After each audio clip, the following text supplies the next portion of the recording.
અમેરિકામાં રહેતા ભારતીય અને ખાસ કરીને ગુજરાતી વરિષ્ઠ નાગરિકો, જો તમે આખી જિંદગી મહેનત કરીને પૈસા બચાવ્યા છે અને હવે રિટાયરમેન્ટ દરમિયાન તમારી કમાણીનો મોટો હિસ્સો ટેક્સમાં જતો અટકાવવો હોય તો આજના આ અહેવાલમાં તમે ખાસ એક મહત્વની બાબત જાણશો.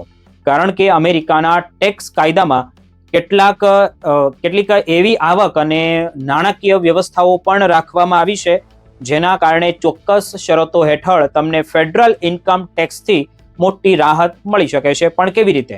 અને સૌથી મહત્વની વાત તો એ છે કે આ રસ્તો માત્ર ધનિક લોકો માટે નથી. સામાન્ય ભારતીય પરિવાર જે અહીંયાથી ગુજરાતથી અમેરિકામાં ગયો હોય તેની માટે પણ છે.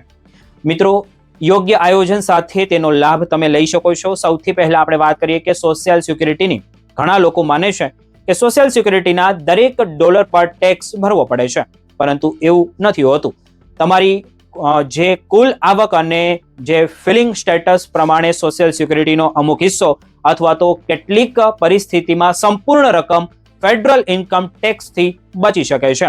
એટલે રિટાયરમેન્ટમાં અન્ય આવક કેટલી છે અને તેનું આયોજન ખૂબ જ મહત્વનું બની જાય છે અમેરિકામાં રહીને. અને હવે બીજી મહત્વની બાબત એ છે કે મ્યુનિસિપલ બોન્ડ્સ રાજ્ય, શહેર અથવા તો સ્થાનિક સરકારી સંસ્થા દ્વારા જારી કરવામાં આવેલા કેટલાક મ્યુનિસિપલ બોન્ડ્સનું વ્યાજ સામાન્ય રીતે ફેડરલ ઇન્કમ ટેક્સથી મુક્ત હોઈ શકે છે.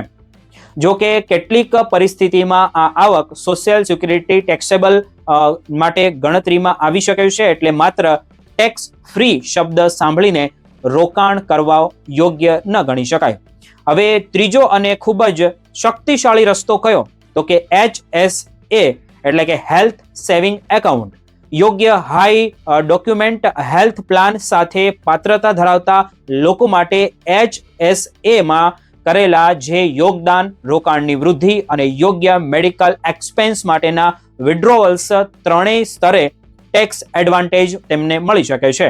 જો કે મેડિકેરમાં જોડાયેલા પછી HSAમાં નવા કન્ટ્રીબ્યુશન અંગે ખાસ નિયમો લાગુ પડે છે. તેથી 65 વર્ષની ઉંમરે જોઈએ તો નજીક પહોંચતા પહેલા જ આયોજન કરવું ખૂબ જરૂરી બની જાય છે. હવે ચોથો મુદ્દો છે લાઈફ ઇન્સ્યોરન્સ અને ડેથ બેનિફિટ્સ.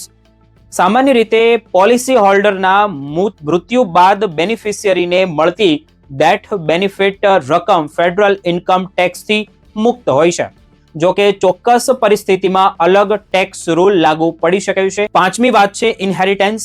અમેરિકામાં સામાન્ય રીતે વારસામાં મળેલી રોકડ અથવા તો મિલકત માત્ર વારસો મળ્યો એટલા માટે બેનિફિશિયરીની રેગ્યુલર ફેડરલ ટેક્સેબલ ઇન્કમ બની જતી નથી, પરંતુ ઇનહેરિટન્સ, રિટાયરમેન્ટ એકાઉન્ટ જેવા એસેટ માટે અલગ નિયમો હોઈ શકે છે. હવે આવે છે છઠ્ઠો અને રિટાયરમેન્ટ પ્લાનિંગ માટેનો ખૂબ જ મહત્વનો રસ્તો.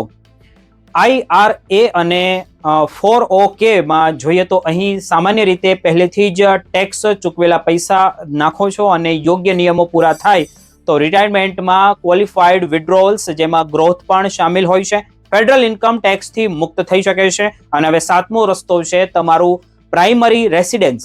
જો તમે તમારા મુખ્ય રહેઠાણમાં ઘર માટે જરૂરી ઓનરશિપ અથવા તો રેસિડેન્સ રિક્વાયરમેન્ટ પૂરી કરો છો તો સામાન્ય રીતે સિંગલ ટેક્સ પેયર માટે $2,50,000 અને મેરિડ કપલ ફાઇલિંગ જોઈન્ટલી માટે $5 લાખ સુધીનો ક્વોલિફાઈંગ કેપિટલ ગેઇન એક્ઝ્યુકેશન મળી શકે છે. એટલે કે ઘણા પરિવારો માટે ઘર વેચતી વખતે મોટો નફો ફેડરલ કેપિટલ ગેઇન ટેક્સથી બચી શકે છે. પરંતુ અહીં એક વાત ખાસ યાદ રાખજો, આમાંથી કોઈ પણ નિયમોનો અર્થ એવો નથી કે દરેક વ્યક્તિની આખી આવક ઓટોમેટિકલી ટેક્સ ફ્રી બની જાય છે. તમારી ઇન્કમ ફાઇલિંગ સ્ટેટસ, એજ ડિડક્શન અને ઇન્વેસ્ટમેન્ટ અને અન્ય પરિસ્થિતિ પ્રમાણે નિયમો બદલાઈ શકે છે. ખાસ કરીને 2026માં સિનિયર ટેક્સ પેયર માટે ઉપલબ્ધ ડિડક્શન અને ટેક્સ પ્રોવિઝન માટે પણ ધ્યાન રાખીને રિટાયરમેન્ટ ઇન્કમનું યોગ્ય આયોજન તમારે કરવું મહત્વ બની ગયું છે.